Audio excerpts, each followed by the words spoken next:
Hey guys, I've got some really good news today, especially if you are a fellow GM truck owner like myself and you have the 13.4-inch infotainment system in your truck and you are an Android user. You have an Android phone. Sorry to all those who have iPhones. I don't think this video is going to be very helpful and interesting to you. It really just pertains to Android users. If you have a Google phone, Samsung, all the other Android brands, this video is definitely for you. Like I said, I've got some really good news, and it basically fixes a problem, a pretty big problem that I've been having since the day I bought this truck almost 2 years ago. Well, let me just hop in the truck here and show you what I'm talking about. This is a problem that I've had from day one. You know, you get in your truck and you go ahead and start it up. I'm just going to turn it onto the run position without actually turning the engine on, but the infotainment system loads up. And of course, this is a Google-based infotainment system, but it does support Android Auto and Apple CarPlay. I have an Android phone, and so I have the Android, the wireless Android Auto set up to connect with the truck. All right. So you can see it's all loaded right here, and I am paired through Bluetooth. You can see up at the top there, it lists my phone, but notice how on the screen, it stays on the GM infotainment based screens right here. And so guys, every time I've gotten in my truck and started it up, I wait for it to load, and then I've just gotten in the habit of tapping right up here. I put a shortcut for Android Auto. And then of course I have Android Auto. I've had to do that for the last 2 years every single time that I've gotten in my truck. And guys, I actually complained about this specific feature, or really lack of feature, as a dislike in my 1-year owner review that I published quite some time ago. So if you didn't catch that video, I'll put a card up above. But every other vehicle that I've owned previously that has Android Auto built into the head unit, it would just seamlessly go to the Android Auto screens, whether I'm plugging in wired or it's a wireless connection to Android Auto. You start up the vehicle and it just goes straight to Android Auto where you left off typically, whether you had maps or music, whatever you had open. Every other vehicle I've owned has functioned that way. Most of them have been the Uconnect based system. Another one was an aftermarket Sony head unit, but they all function that way, except for my unit here in the GM. And I mean, obviously when I got the truck, I did some basic troubleshooting. I went into the settings right here, into the connections, into phones. And there are some options right under here. If you click on options and you see it says first to connect, Android Auto is checked right there.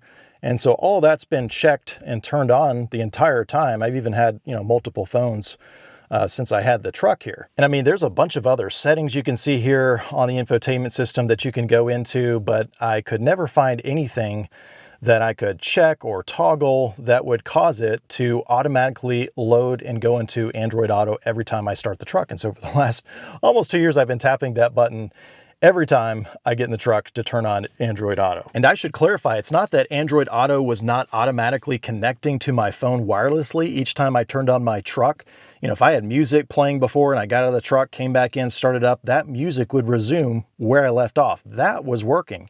It was just the screen, the display here, the 13.4-inch infotainment system that would stay on the GM infotainment system screens, the Google-based infotainment system. Essentially, it would not automatically go to where I left off with Android Auto, whether I had the maps open, music, or another app. So here's the good news. And guys, I apologize for that long intro explaining.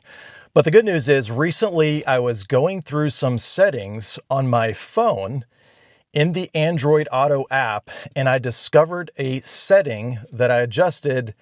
And now every time I get in my truck, it goes straight to the Android Auto screen. It opens automatically, just like I wanted it to function for nearly the last 2 years. Now, I would imagine at least some of you watching this, perhaps many of you, already know what I'm about to show you on my phone here in the settings. In fact, you might be practically screaming at your TV right now or your phone, wherever you're watching this through, trying to tell me about the setting that I need to adjust on my phone to fix this complaint. But I wanted to make this video still because if you're like me, I'm kind of embarrassed that it just didn't occur to me that the complaint here with the GM infotainment system could be resolved with a setting on my phone. Like I said, in all my other vehicles, it would go straight to Android Auto. And so I just assumed, well, it's something with the GM infotainment system. Well, it turns out that it's actually a setting on my phone. Let me show you what I'm talking about. So on your phone, go to your settings, the sprocket, and then just search right here for Android Auto. Open up the app settings right there, and then right under the startup section right there, check this out. Like I said, guys, I'm kind of embarrassed that I just am finding this now, but under that first line item, it says Start Android Auto Automatically. And by default, it is set on this, where it says set by the vehicle. And so in other words, the vehicle's infotainment system determines that it's going to start Android Auto automatically or not. And so by default, it's just set by the vehicle. And all my other vehicles, I guess, automatically start it. But if I tap on that right here, check this out. I can hit always. And just like that, by changing that one simple setting, then it automatically opens Android Auto and goes right to where you left off, whether you had Google Maps or music or whatever you had open. So check this out. Let's say I'm about to get in my truck. The infotainment system is completely off, by the way, and it's disconnected from my phone. So I get in my truck, and just like normal, I go ahead and turn it on. And it's going to load. And guys, this is something that I am just super excited about. So you can see it's connected through Bluetooth and it's about to connect through Android Auto. But then look at this.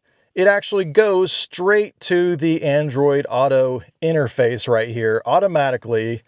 This is the first time it's done this in almost 2 years of owning the truck. And, you know, I just got in the habit of every time hopping in and tapping that Android Auto icon. And finally, now it loads. And I can't tell you how thankful and excited I am that I finally discovered that particular setting. So guys, there you have it. It was as simple as adjusting that one setting, not on the infotainment system, but on my phone itself. And like I said, I'm sure some of you watching this already knew about that. And if that is you, why didn't you tell me and drop a comment sooner and let me know, right? But no, seriously, I wanted to make this video because I imagine there are others out there that didn't realize. And you know, really what's going on here is instead of the infotainment system being what dictates and opens Android Auto, now my phone is forcing the infotainment system to load Android Auto every time it connects. And so that's really the difference, the nuance. I mean, like I said, all my other vehicles do that automatically without that setting. But I guess since this is a, you know, Google-based infotainment system, perhaps it behaves a little bit differently and it actually honors whatever the phone has on that particular setting. Well, anyways, guys, I hope that information is helpful to you. If you have any questions about that setting, definitely drop me a comment below. And if you need to just tell me that I'm living under a rock, that everyone else in the world knows that already, that's fine too. You can drop me a comment and let me know. Now, before I close out the video, I did want to do a quick update on the subwoofer that I installed, that I added to my truck, I guess not quite 2 months ago. I published a separate video on it that's been fairly well received, and I've gotten a lot of questions about the subwoofer. You know, how does it sound? And, you know, guys, it's really hard to describe what something sounds like over a video. But basically, the subwoofer is just an 8-inch subwoofer that is under my passenger seat. And I would say that adding that subwoofer has brought my SLE trim level truck, you know, this just has the base audio system. It has brought the audio system pretty close, I would say, to the Bose audio system. It adds a lot of rich lower end and bass that really fills in very nicely. It has been working flawlessly and has really taken the audio system in the truck here to the next level. And guys, I only spent under $250 on that mod. So if you didn't catch that, I'll put a card up above and a link in the description below for that video. But I think that is probably one of my favorite upgrades, just a lot of bang for the buck. Well, guys, that is all I've got for today. I do have some exciting truck updates and videos coming over the next couple months, so make sure you're subscribed to catch all of those. And as always, thanks for watching.